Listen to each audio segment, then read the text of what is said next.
Okay, so we got a bit of a special feature today. So this one was, I think, for a long time coming. I don't know how many people care, but I've made a few videos about Rick, like vlogs, over the years, kind of and explaining. We talk about Rick vlogs. Oh, Rick's a known quantity. He's been working on me forever. I first met Rick back in 2005. Yeah. So it's almost been 20 years. It's about this. I went over to his shop because the piercer that I was seeing from another shop moved to his shop to work. And, was it Shane? Yeah, it was Shane. Yeah. And then, so I've been with him for years. And when he moved over to Rick's shop, I just kind of naturally, I met Rick, and eventually he ended up tattooing me. You kind of had to have an in to getting tattooed by Rick at that point. It's not like you had some website or something. No. People don't understand what it was like back in those days. I was tattooed by the other artist at Rick's shop, Nathan, and getting in with him was quite tricky as well. They were both booked up 2 years at one point. Yeah, and they didn't have a front person in their shop. No. And they didn't answer their phone. And so you walked in and you would, kind of walk back and be like, hey, tattoo machine buzzing in the background somewhere. Yeah. There's like a greasy, dangerous looking biker in the waiting room kind of eyeing you down, and it's like you had the vibe of I might die in here. You had to really want that tattoo. Well, Nathan was a little more on the level. He's very friendly. Right. Rick, he was such a sweetheart. Back in those times, Rick was not a very pleasant individual. No. He's very friendly these days, if you know him. Mm-hmm. He comes across gruff, but anyway, I figured we would show off some of his work and kind of where he got his big name. He was doing realism projects and color realism and horror and cover-ups, they were on a different level for that time. No one had done work like that in the city before. I think that if Rick had come up in a different time and he had maybe a little bit different of a personality type, he would be world known because that's how high class his work is. He's done some things that were pretty nutty that I'll be putting in here. I'll already have slides.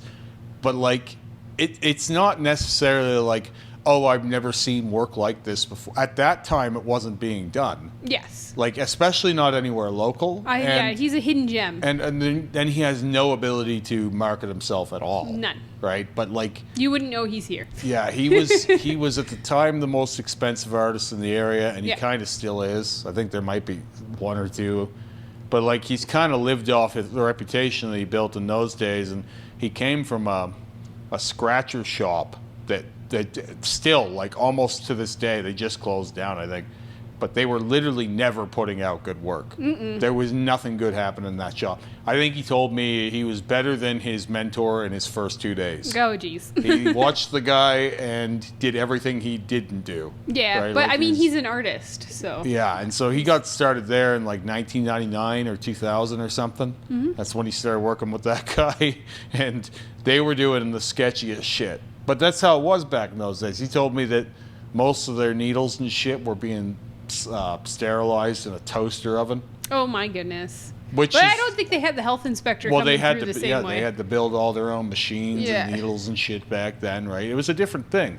It's come a long way, but so there aren't a lot of people who will even appreciate what it was like in those times. And I kind of wish that the people who start getting tattooed these days, or who have in the last 10 years even, could get a little glimpse of what that was like. It's because they honestly have no fucking idea what they're talking about. I think about it too, things that people get upset about these days versus what used to be normal. Yeah, it's crazy to think too, because 2005, I was graduating high school. The internet, we didn't order things the same way that we're ordering them now. So where in the world was he getting his inks and stuff? It would have been probably a lot harder to come by. Everything was worse quality too. Yeah. It's why he whenever he gets one of his old projects that comes back, he wants to go back into things and use new blacks and new color and stuff because it's so much better. It's all so much better. He says some of the blacks that he had back in the day were were as good, or some of them were even better. But like, I don't know if that's just his memory being foggy or not. He's also been in all kinds of accidents, so he's not the most reliable narrator. A big motorcycle But, man. yeah, let's talk about some of these. So you've Oh seen my goodness. This is not finished, by the way. I showed this to him, and I was like, I seen this Venom tattoo again the other day, and he's like, yeah, no, he wanted one more session on it. But Yeah, I think that knowing Rick, he's probably wanting to go back into the he wanted eyes to do area. highlights. Yeah, and it would give it more shine. Yeah, this guy was going to do Venom on one arm and Carnage on the other arm. Mm-hmm. And Carnage was going to be a cover-up too. I've seen the reference he was going to use for Carnage. And that's one of those like ones that got away from him. Like he talks about it all the time. Yeah, he wishes the he client could've. was terrible. Yeah. Like the guy was just fucking horrible. And so it's a case of like the best pieces on the worst people sometimes. Mm-hmm. And this is gorgeous. Yeah, this was done a long time back too. This was like 10 years, I would say, this one. Nice. And I am positive you were to see this out there today, it looks the same or better. Oh, I bet. Like all of I his- bet it's aged well. He was doing background for these things as like a method of creating contrast way before that was a thing that people were talking about, by the way. And this is a cover-up. Yeah, this is a cover-up. Yeah, you can't see the cover-up in there, No, obviously. that's why I'm pointing it out. So- that it actually was a cover-up. Sorry, I whacked. That's okay. Yeah, no, I really like the Venom one. I wanted to see it, his idea of finish. This was a cover-up too. So almost all of these are cover-ups, I should Yeah, say. he basically is all he does. I don't think that it's always by choice. I just think that he's like cool with it. It's also like when you've been tattooing for so long, I think it's like you want a challenge. Mm-hmm. Good artists want a challenge. Half-assed and complacent artists don't want a challenge anymore. They're just happy to do Pinterest forever. Yeah. But like if you give him a Pinterest reference, he'll find a way to make it unique. Oh, yeah. I've never seen him do the thing the same way twice, ever. I'll never see it. Like this is all opaque work in here. There's almost no black and This gray is work crazy. here. This is gorgeous. Yeah. I've seen him working on multiple other. It seems like every guy that has like a bad pauldron on his shoulder, and here's another pauldron. Yeah. Every guy who has a bad pauldron finds their way to Ricky. Well, they have. Most because people he's don't the know how only to one who create can. these, Well, he's the only one who can do them nicely. these textures. And they've all made this mistake of going to the idiot first. Well, yeah, we had a guy recently start one of these armor reworks with Rick, and he went to like one of the well-known bad artists in the city, and Aw. the guy has like 4 penis-shaped objects on him, some tiny, awful bear face. I None don't of it think was these shaded. Are easy. I think this would be hard for a decent artist. It's a lot of work. Mm-hmm. Like there's a lot of detail that goes into these. Like if you want to create the texture in the armor and make it look like it's, Depth. yeah, like There's plates. You got to put time into this, right? Like here above the cross, how there's that subtle Yep. shading so that it pushes that top plate from that middle plate. It's and the crazy. thing is like if I were to ask Rick about this one, I bet you he wanted one more session with it. Oh, probably. I'm looking at the gold and I'm thinking he wanted to put some highlights in there. Yeah. Oh, probably. But you don't always get to control whether the clients come back either. No. Just because you can see more doesn't mean they can, right? And Rick's, I think we've said this, Rick's process is a slow process. Oh, fuck yeah. But Getting to you the don't- end of it takes forever. He is the exact, like there's those jokes going around. We've talked about it with the finger. Yeah, And the it's thumb. realism.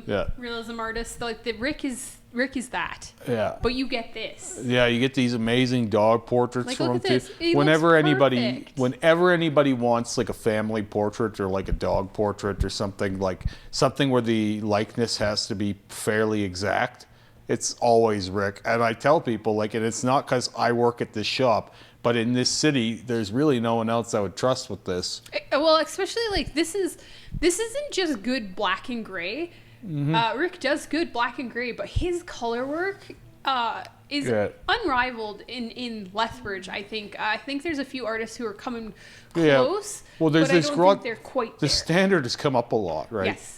So, but he's been doing these things this way for a very long Since time. like the 2000s. He's showing everyone his work from 2002 in here, and it was all this standard. Oh, like- we found his book. Yeah, it's like it was that good then. Yeah, his Like we he was a found- natural. He's got a bunch of junk in the shop, and we were digging around one day, and we found his, and it's all the old photographs. So we found his photo book, and the tattoos in there were insane. Yeah, for some reason, this fish, Yeah. was like Scott's favorite tattoo of all time. Well, this is a He was nice- like in love with this thing. is a nice Scott, tattoo. who used to be on the podcast. Yeah. Like, it's just all the little details, right? Oh, I like the kind of green background with Yeah. the orangey pink highlights. Like, it's great color play. Yeah, he's created quite the scene with this one. Yeah. But this is basically the stuff that you'll find him tooling away on generally every day in here. And, like, I don't tend to book him anything that isn't super interesting anymore. Because, like, the newer artists can do the Pinterest stuff and it's still kind of okay and exciting for them. But Oh, yeah. like, he doesn't really enjoy doing any of that, and he'd rather be doing things with like some kind of significance to them, or like horror stuff. Like this Captain Spaulding here is fucking amazing. Look at the fucking soft kind of blue shine off of that background. Right? That's just so cool. I really like this one. Yeah, no, there's the thing that was always cool about him too is like, oh yeah, this one's a cover up too. Yeah. It was just the versatility of it, right? Like, it was like one day he's working on like this style, then the next day he's turning around, he's doing a masterpiece in a completely different style. Oh, there's been like some it's just like, what the fuck, man? some funny ones recently. Like all of us are very used to Rick doing this kind of stuff. Yeah. And then one day he's tattooing his friend like Oh yeah, the lady kid's friend. drawing.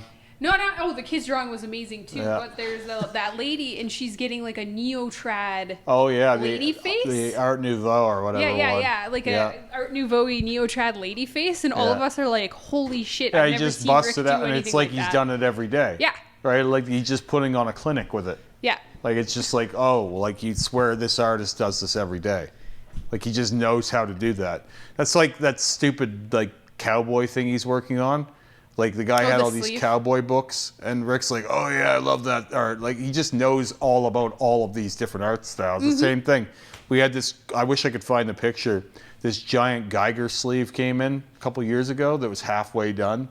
And Rick like took it, finished it, and improved upon it. Oh, Rick's got amazing. all these fucking H.R. Geiger books at home. Well, I mean, he noticed Terry doing a lot of Japanese inspired work, and he brought all of those like Japanese tattoo books he's for him. And he like, it's just like he's such a good like sometimes a really good mentor. Sometimes he's just quiet and hangs out. Every once in a while he'll come over with this like great you should be doing this moment.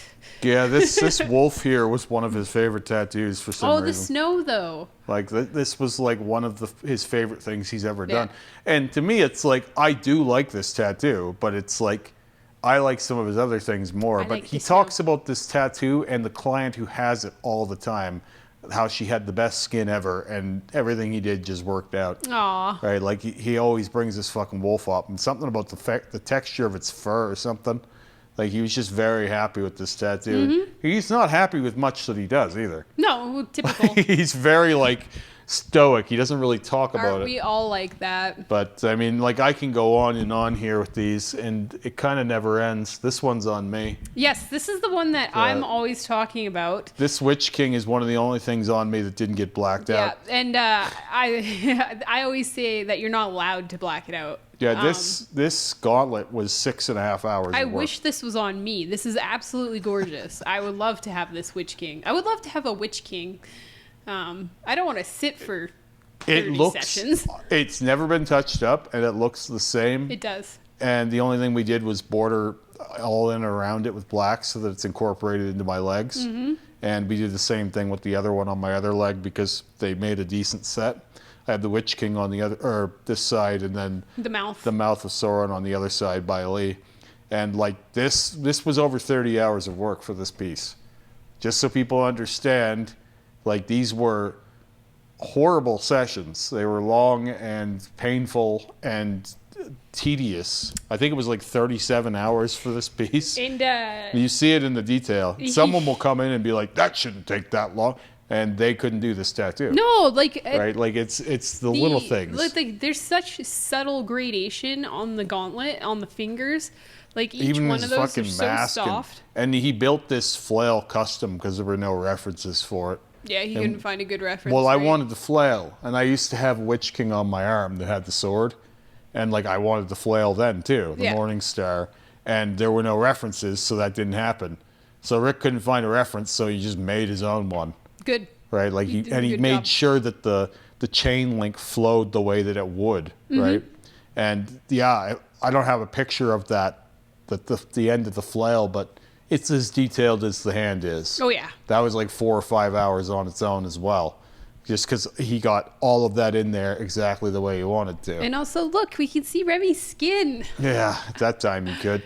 He doesn't compromise on any of those things. A lot of people will try and save time on like the little details that people might not notice or care about because they're worried about giving the client a product in a reasonable amount of time. Mm-hmm.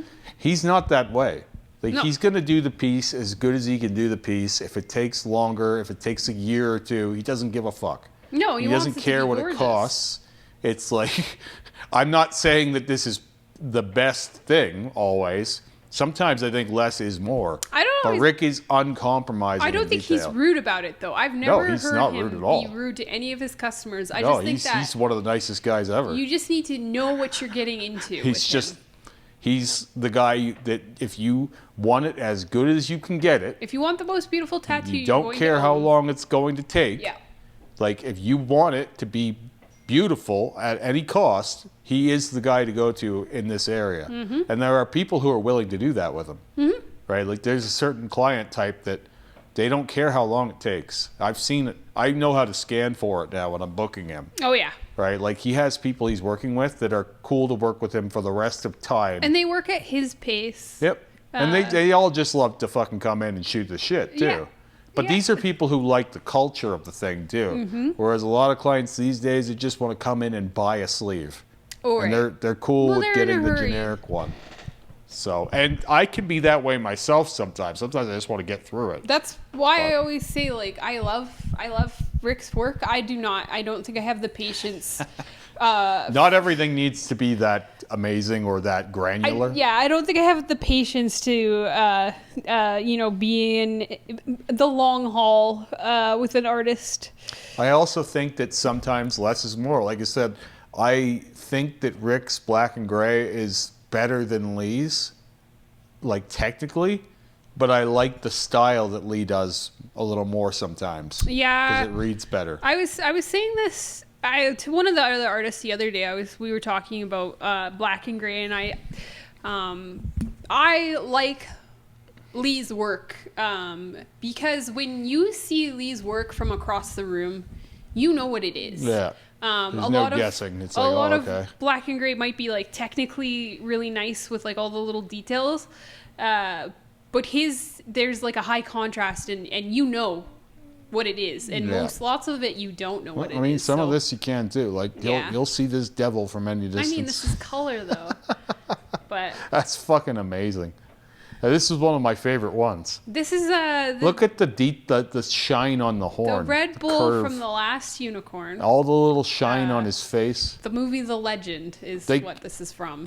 Look at this fucking tattoo. Who's this? Where Tim in Curry? This is like one of This- his most legendary roles. Yeah, this was done in like 2013 or Yeah, 2014. this is really I nicely think. done. This has been a while for this one, but like even the use of the blue background around there. This wasn't done either. He wanted to do more with this, but it's done because the guy's probably never coming back. But holy Right. fuck, is that amazing? Look at the teeth. Yeah, I know. Look at the This looks white like AI. highlights and the way that this part of his like face is kind of fuzzy because it's far away. Yeah. Jeez. No, there's a lot to love here. Like I said, we're gonna do another part to this. I don't really care if people are enjoying this one or not. There's going to be a second part to Rick's tattoos because Right. he's done so many masterpieces over the years that we could talk about this all day. Well, and I think it proves the point though that in your city there's probably Yep. a Rick. There's a local badass anywhere you go. You just gotta look for them. Instagram has taught us that we should be traveling like 6,000 kilometers to find some guy you've seen on Instagram. Meanwhile, there's a guy like this down the road from you doing Right? shit like this We've daily. got another really good one in Brooks, that Behemoth 8. Yeah, that guy's a He fucking is gem, dude. He's another Rick. insane. That's another Rick. Using opaques, Yep. like and rich blacks. That's another one we should do a feature on, just because he's insane and he's another really hidden gem. Yeah, but the thing is there's one of those guys anywhere you Yep. look. It's just those guys are often really talented at tattooing and not marketing themselves. That's why it's good to go to shops and look at people's books. Yeah. Yeah.